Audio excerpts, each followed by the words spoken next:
السلام عليكم ورحمة الله تعالى وبركاته. رمضان الكريم وحا موقال كيلكو إيقدو الله هدو الله أود رالك لقدو توبدا قرآنكي حديثكي حدودكي إلهي حبيبكي أدقونا حريركي سراعو حناني يدينتو حوقو يسونكو حناني يدينتو حوقو يسونكو توبد كيل قرمي يسدي موقال كيلا أيال مركا كدل استاقدو الله هدو الله أود رالك لقدو وبشمس غينه إلهي نسيه عين سعيدين صوم رمضان maanta waa maalintii 16aad ee bisha barakeysan ee Ramadaan waxaana muuqaalkeela dabcan uu ku sultan yahay ama aynu ku eegi doonaa toobada goorma ayay tahay waqtiga toobada sidee markaa loo toobad keelaa shuruudaha toobada ayaa la eegi doonaa hadduu Allah uu dale raali ka noqdo maxay tahay calaamadaha markaa toobada la aqbalay ayaa dul istaagi doonaa hadduu Allah uu dale raali ka noqdo waxaan kaloo aan eegi doonaa oo aan ka marleel xigmadaha culimada ee toobada iyo waxyaabihii markaa a'imadii hore ay ka yiraahdeen toobada luska ramadaanka ayaa la eegi doonaa hadduu Allah uu dale raali ka noqdo qodobadaas ayaan muuqaalkeela daqiiqadaha soo socda daawadayaal aan ku dul istaagi doonaa oo aan ku faahfaahi doonaa haddii Allah uu dale uu raali ka noqdo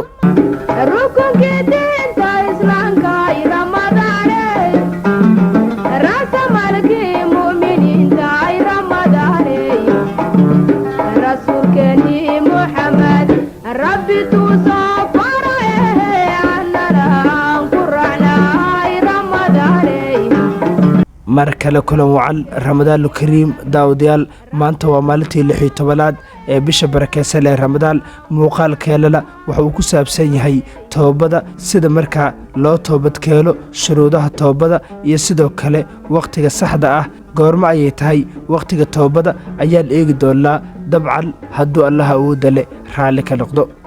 toobadu waa dib soo laabasho marka loo soo laabanayo dhanka Allah subhanahu wa ta'ala kadib markii laga fogaaday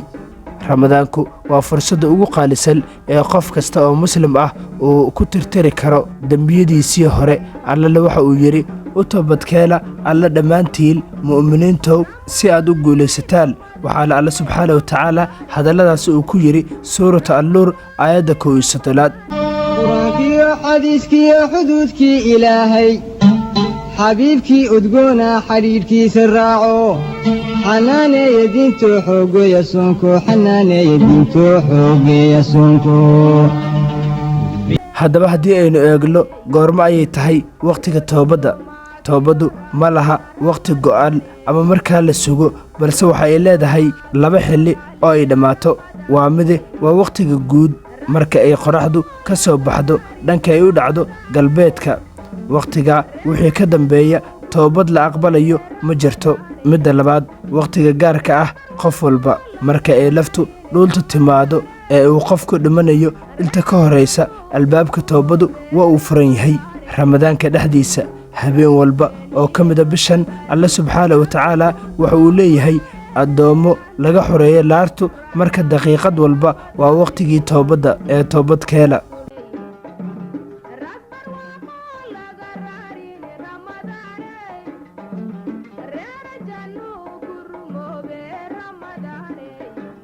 sidee loo toobad keelaa shuruudaha toobadu haddii aynu eegno toobadu ma aha oo kaliya kelmadda astaghfirullah oo carabka markaa laga yiraahdo laakiin culimadu waxay sheegeen in toobada dhabta ah at-toobatu an-nasuuha ay leedahay 4 shuruudood in markaa laga tago dambigii ilaad isla markaaba joojiso ficilka dambiga ah ee aad ku jirtay iyo in markaa laga xumaado wixii dhacay qalbigaagu uu ka gubto aad la ka qoomamayso dambigii aad gashay nabigeena Muhammad la xariisay labadgeli korkiisa ahaatee waxa uu yiri xumaashadu waa toobad in markaa la go'aansado il dib aan loogu laaban il qalbigaaga aad geliso go'aan adag oo markaa ah il marlaba aadan dib ugu laaban doonin dembigii iltii aad looshahay il xuquuqda dadka markaa la soo celiyo haddii dembigu uu la xiriiro halti dadka ama sidoo kale sharafkooda waa inaad dib ugu celisaa wixii aad ka qaadatay ama in aad cafis weyddiisataa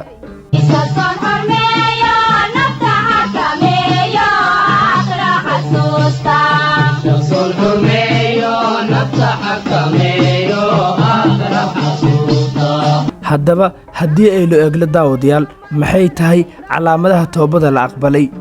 culummadu waxay yidhaahdeen qofka toobadiisii la aqbalay waxaa lagu gartaa in markaa uu ka fiicnaado sidii uu ahaa toobadda ka hor in markaa uu dareemo xasilooli qalbi iyo il dembigii uu jeclaa hadda uu necab yahay in markaa uu saaxiib la noqdo dadka suuban kala fogaado asxaabtiisii hore ee dembiga markaa ku dhiiragelin jirtay qur-aankiyo xadiiskiyo xuduudkii ilaahay xabiibkii udgoona xidhiidhkiisa raaco xanaaneeya diintoo xoogeeya soonko xanaaneeya diintoo xoogeeya soonko xigmadaha culummada ee toobada haddii aynu eegno ibnuqayim allaha ka raali noqdee waxa uu yidhi toobaddu waa bilowga iyo sidoo kale dhammaadka addoonka waana dhismaha uu addoonku ku dhex nool yahay ilaa inta uu ka dhinto hadhihin dembigaygu waa weyn yahay waayo dembi kasta oo jira waxaa ka weyn naxariista alle rasuulkeennii muxamed rabbi tuu soo faray annana aan ku raacnahay ramadaane rasuulkeennii muxamed rabbi tuu soo faray annana aan ku raacnahay ramadaane waa hagaage haddii aynu eegno toobadda nuska ramadaanka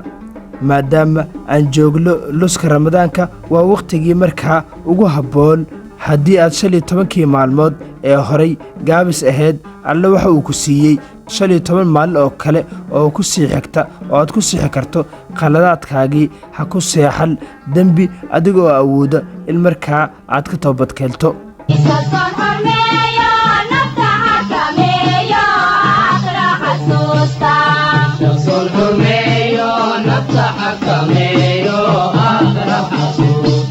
gabagabadii toobaddu ma aha calaamad markaa muujinayso inaad tahay qof xul balse waa calaamad markaa muujinayso inaad tahay muslim nool oo raba in rabbigiisa uu la kulmo asagoo nadiif ah ha ka bixin adiga oo helin warqaddii dembidhaafka waa bishaan sugayne ilaahayna siiye aynu saaciidayne sooma ramadaanta salawaatullaahi calaa khayri khalqi maxamed mukhtaari salawaatullaahi calaa khayri khalqi maxamed mukhtaari guud ahaan daawadayaal muuqaalkeelii kooblaa oo aan ku eegayno toobaddu wakhtiga markaa toobadda iyo sida markaa loo toobad keeno intaa ayuu ku egyahay waxaana muuqaalkan uu ka mid ahaa muuqaallo taxalo ah oo aan ugu talagalna daawadayaasheennu inaan u soo baahino inta lagu guda jiro bisha barakeysan ee ramadaan maalin kasta oo ka mida bisha barakeysan ee ramadaan waxay daawadayaasheennu daawan doonaan muuqaal ku sultan maalintaasi islamarkaana xambaarsan darsi muhiim ah oo ku saabsan ramadaanka iyo sida markaa ugu habboon ee aan uga faa'iidaysan karno guud ahaan daawadayaal muuqaalkeeni intaa ayuu inooga egyahay inta muuqaalkan ka la mida aynu ku kulmi doonno waxaan idinkaga tegaynaa sidaa iyo nabadgelyo waxaan idin xusuusinayaa daawade haddii aad ka heshay muuqaalkan sheergareey sidoo kalena laagsaar si markaa saaxiibo fara badan oo wanaagsan sidaadoo kale muuqaalku uu gaaro mahadsanidin